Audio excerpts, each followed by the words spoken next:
So let us begin with the culture of the early 1960s. And in understanding the culture of the early 1960s, what we need to do is to go backwards in time into the early 40s and the 50s, and understanding the culture of the Cold War that existed between 1945 and 1960.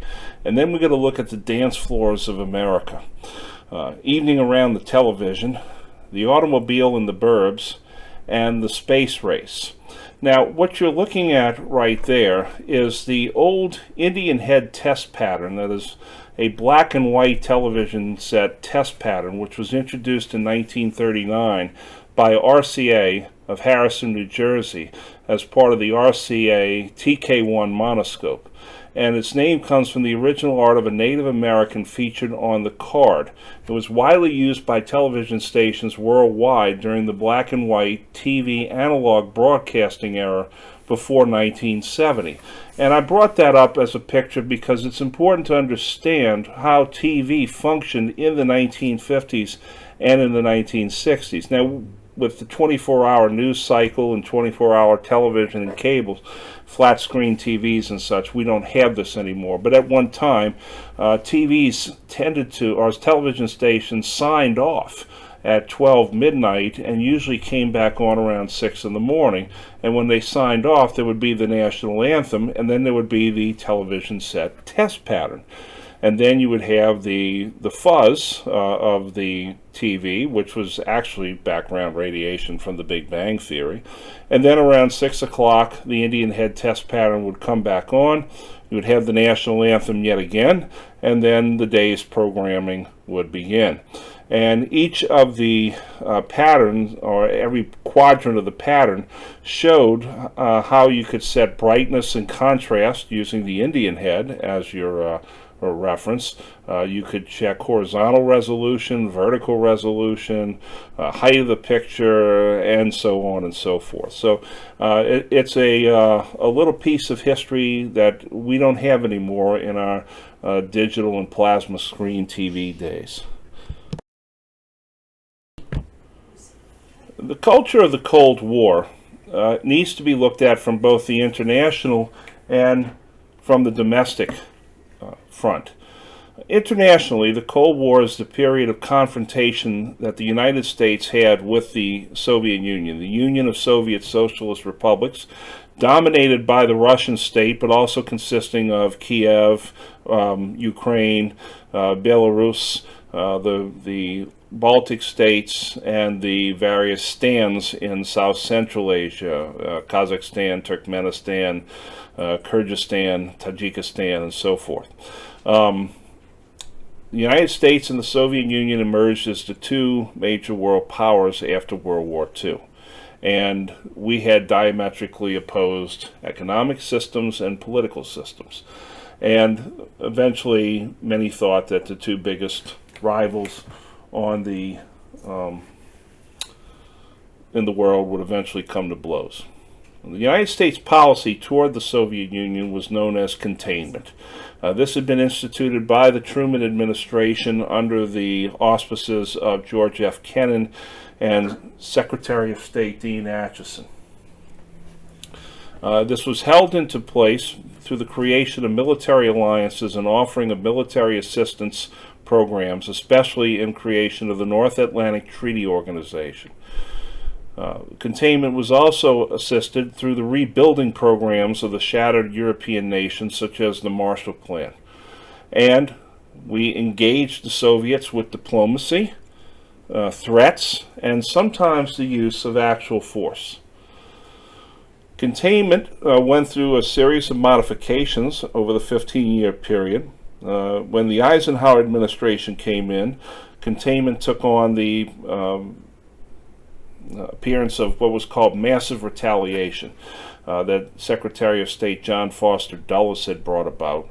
This was the threat of complete nuclear annihilation in the face of Soviet aggression. That is, if the Soviets even stepped one finger over the border into a free or neutral nation, the U.S. would respond with overwhelming nuclear force.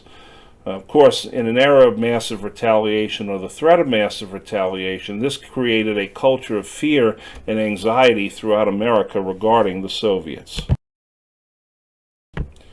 Domestically, the Cold War is marked by a number of social, political, and cultural movements as well. First and foremost, you had the baby boom. As soldiers from World War II came home, they sought out wives, got married, settled down, in many cases moved to the suburbs, and as soldiers who had been away from home for a long time and want to do, they got rather busy. And so you saw an uptick in births that lasted really up until the 1950s, is when the baby boom essentially came to an end. Culturally, throughout the United States, there was a culture of fear, the fear of communist subversion, that communists in our country, our homegrown communists, so to speak, were plotting to undermine the United States and its institutions. And this led us to the Red Scare. The Red Scare, which I definitely recommend the movie Trumbo to you, and I believe we are watching that in this class, is the view of the House Un-American Activities Committee. And this was a creation by the U.S. House of Representatives to root out un-American elements in the country.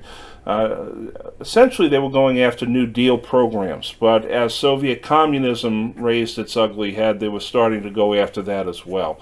And as a result of this, tens of thousands of people lost their jobs or were jailed, oftentimes for very little, if any, sort of criminal activity. It never had more than 10 or 20,000 communists in the country to begin with, and yet people's lives were ruined for a period of time. You also had the specter of Senator Joseph McCarthy and leading the United States Senate in going after or red baiting supposed communists, claiming wildly that there were communists running rampant throughout the U.S. government. And what Senator McCarthy's demagoguery did was create a culture of paranoia throughout the United States. The paranoia, the anxiety that went along with the Cold War really culminated in the fear of nuclear destruction, which many people interpreted in the drills known as duck and cover. Buildings were designated as fallout shelters. People built their own personal bomb shelters and began to stock them up.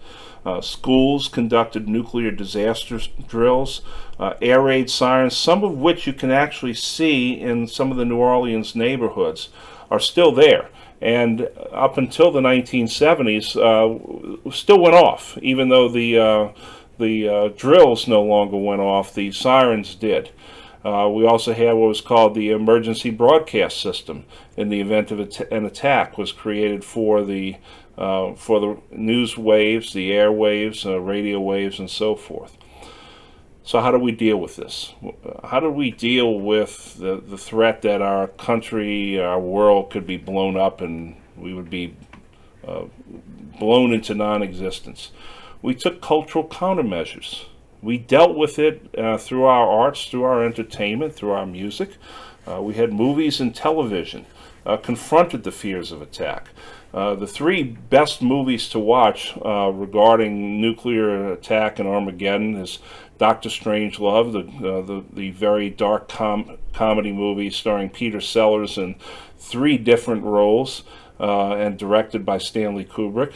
The movie Failsafe, which is a more dramatic enactment of the possibility of nuclear destruction and in a limited case actual nuclear destruction, starring Henry Fonda and Walter Matthau, among others.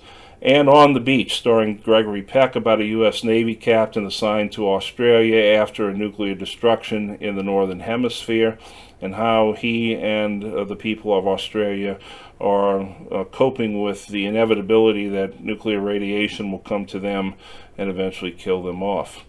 For television, you had the Twilight Zone series, often dealt with nuclear destruction.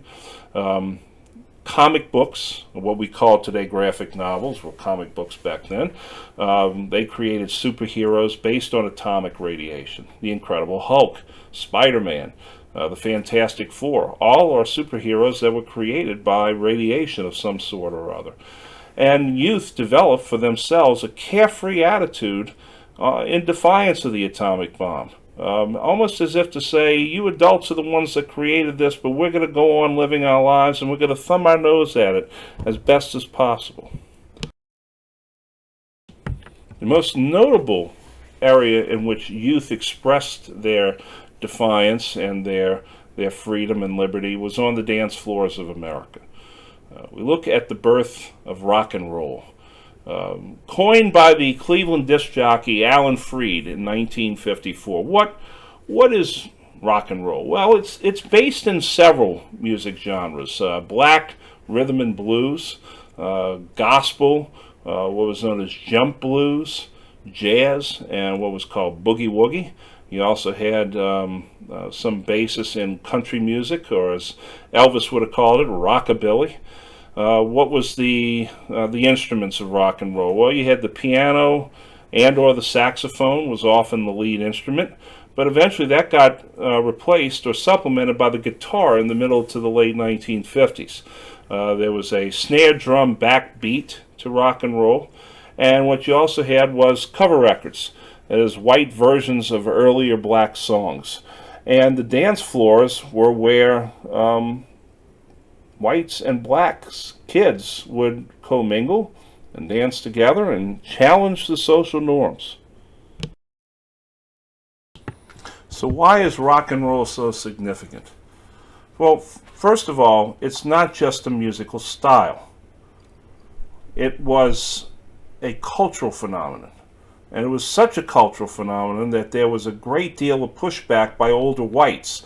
Therefore, youth defied whites.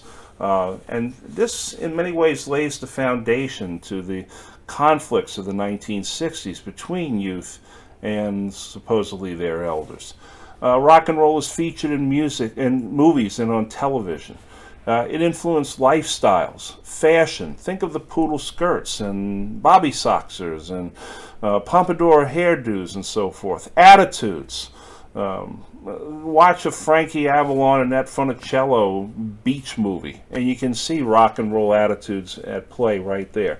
And language. Hey, man, this is really great, man. And that kind of thing really gets to the heart of what the rock and roll lifestyle was all about.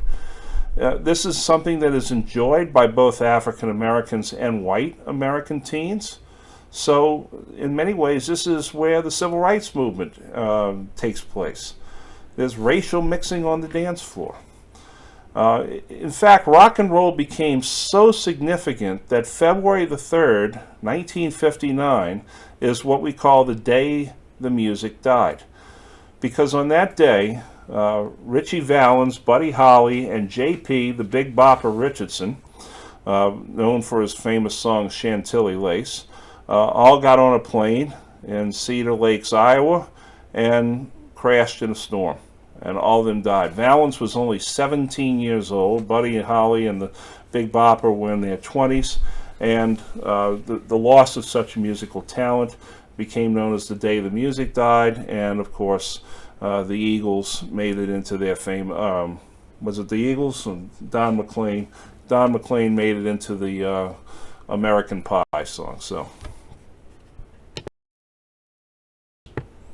and there you see on the left Richard Stephen Valenzuela and Buddy Holly of Lubbock, Texas, and Giles Peter Richardson, known as the Big Bopper, because he had that very big, deep baritone voice. Hello, baby. One of my favorite early rock and roll groups, Bill Haley and his Comets, and you'll be hearing some of his music in just a moment. By the 1960s, Americans were spending their evenings around the television, eating their meals, taking their meals in front of the television set. Remember, you don't have the flat screens and 40 and 60 and 90-inch 100,000-inch convex screens that we have today in high definition. You had these big giant consoles with little screens and dials in them, as you see there in the picture. The television was the primary molder of public opinion and the chief method of entertainment by 1960s. It had replaced the movies. Television shows mostly reflected the need for stability and conformity.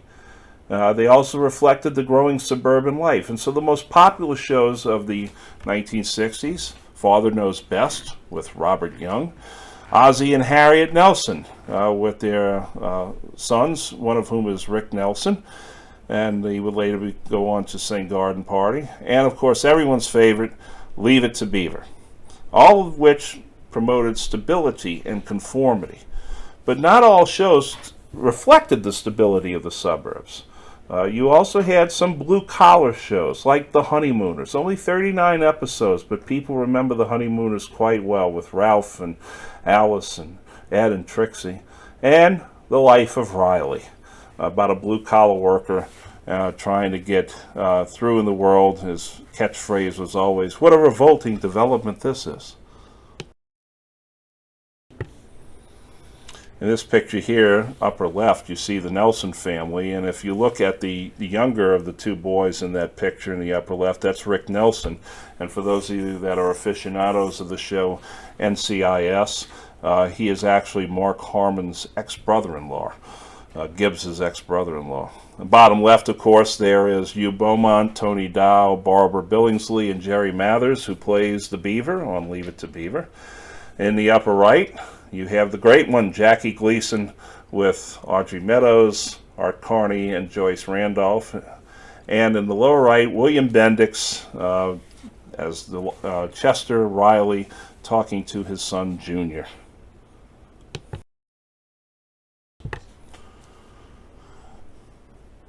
By 1960, 1 in 6 working Americans was employed in the automobile industry. The automobile became the prime force of nature when it came to moving Americans about. Why? How did this happen? Part of it was by definite intent. Part of it was also by a series of factors that came into play. The Interstate Highway Act. Eisenhower had gone to Europe during World War II. He discovered the German autobahns.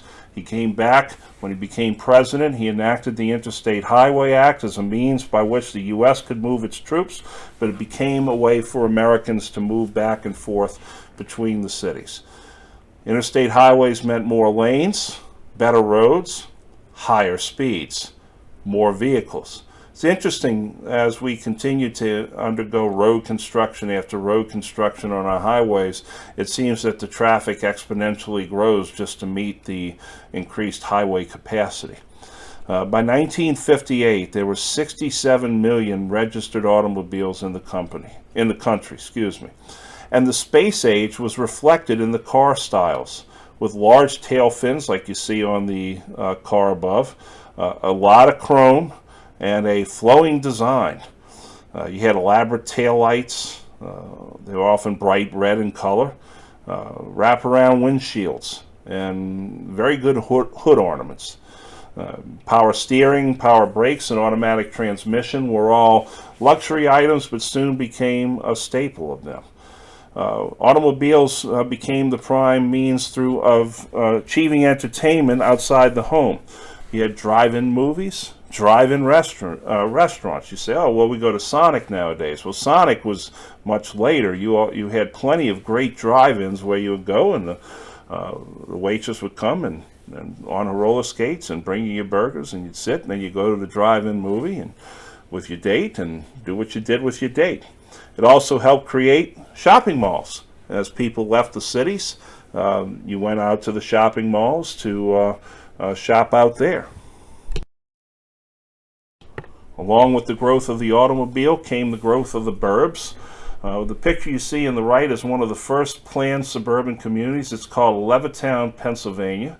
These were covenant communities, that is, those moving into those towns or communities agreed that they would not build fences, or they had to cut their grass a certain way, and had to have certain decorations and so forth.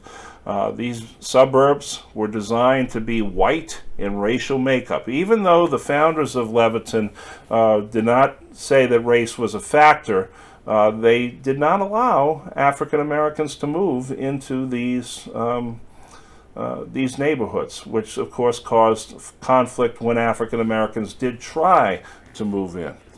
Why did the suburbs grow? What was the cause of the suburbs? Well, the GI Bill.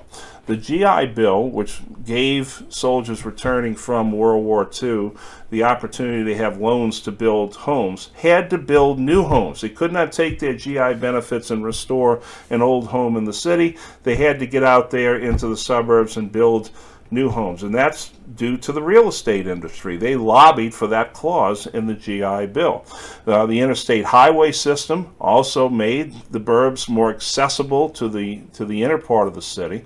You have an increase in wealth in the post-war world. You also have white flight, as more affluent whites sought to get out of the cities and move away from minority communities, and the automobile made that all possible. What are the consequences of the growth of the suburbs? Well, you have a growing dependency upon the automobile.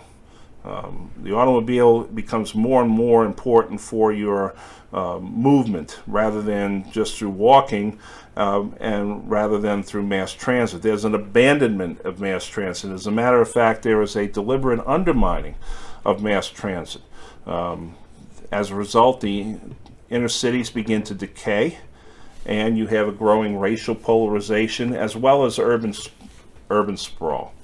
And for those that don't think that there was an actual deliberate attempt to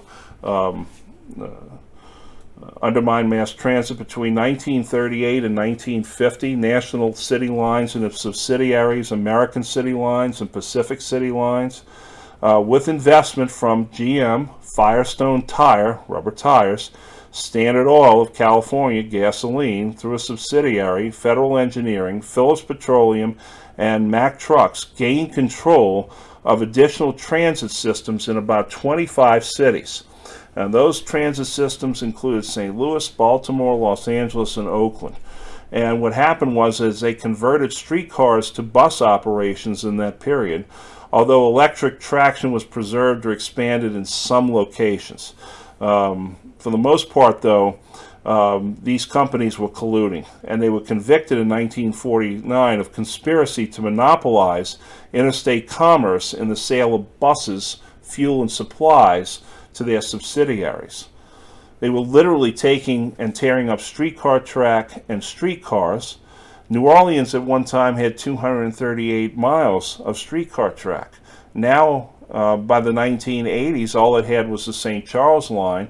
Then they re-added the Canal Street line, put that one back in, and since then they've had a streetcar line along Loyola Avenue, the riverfront, and along Rampart Street. But that is still but a fraction of what used to exist in the city of New Orleans. And if you look at the next picture, you'll understand these are Los Angeles streetcars that have been deliberately taken off and let to rot.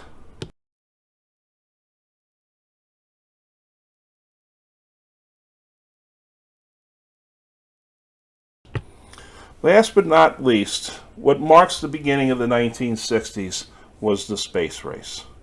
The space race is the pinnacle of Cold War competition.